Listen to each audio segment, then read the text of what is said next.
Hi, I'm Jenny Oliver. I joined Bristol University in July 2010. I'm the Research Programme Manager for the Bristol Children's Vaccine Centre, which is part of the Bristol Medical School. Very nice to meet you. I'm Dr. Rushana and I'm lecturing in Marketing and Consumption Group, part of the Business School. My original plan was to be an academic, to do lab-based research and perhaps eventually run a research group.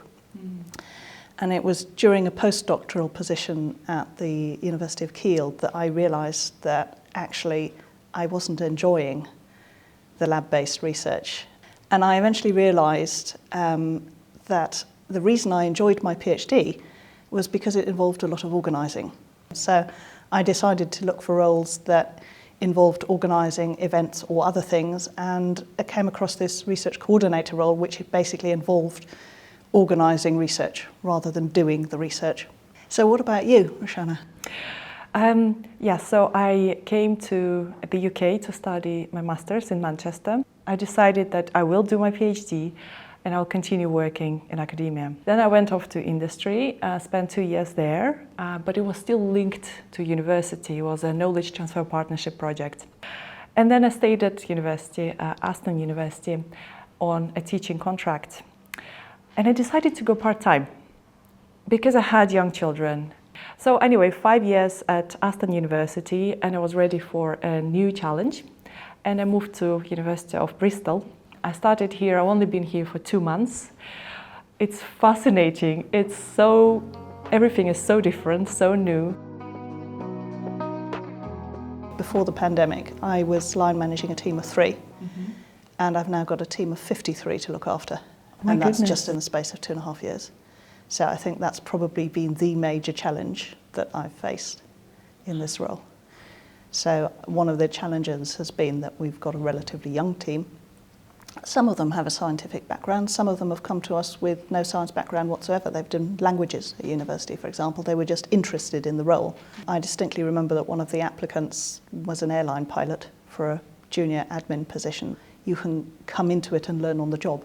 You just need to have the knack for coordinating things. If one thing changes, how does that affect other parts of the project? People come together from different backgrounds, different cultural backgrounds, different educational backgrounds, different levels of experience, and they're just working together to solve problems.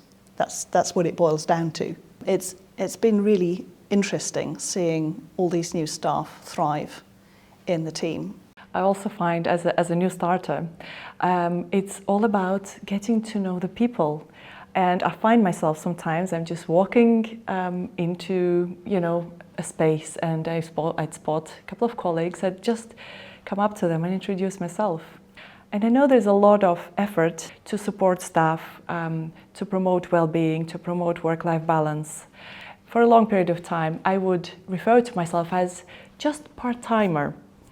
Until someone said to me, "Why are you saying just? It's not a label. You're as all of us, a member of the group, of the department." And I noticed I'm kind of hiding behind this a little bit. I am still working part-time because I'm a firm believer in the work-life balance. I just stopped saying I'm just part-time. I sort of had my midlife crisis aged 29.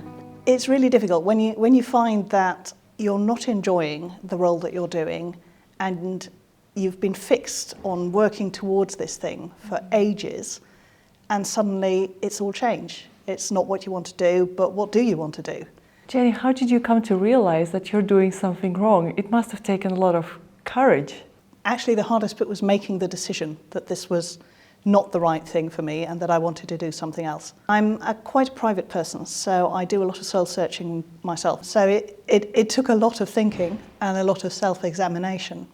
What would be your advice to someone who's not enjoying their job? How do you take that step? I think the most important thing to look at what you're not enjoying about it. Is it the team or the environment that you're in? Is it something to do with the work? Are you not interested in the project? Is it that you're not using skills that you've got, or is it that you're not acquiring new ones?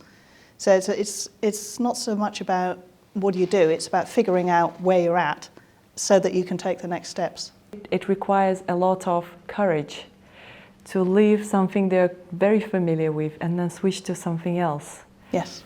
It's wonderful the opportunity is there, but I guess having that support network or supportive manager is very, very important. Having a mentor, whether it's formal mentoring or informal mentor, just having someone to talk about over coffee, about the things you're going through, the challenges you're facing, how to develop, how to take that next step. I use coaching style in supervising my dissertation students or my personal tutees here as part of the role.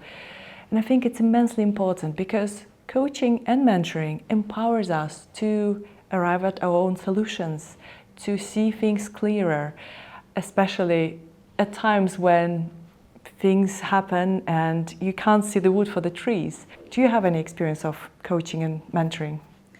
I don't have any formal experience, but I try to involve those techniques when I'm talking to my staff, whether that's one-to-ones or an annual review. I get a kick out of working with my different team members, trying to find something that fits for them.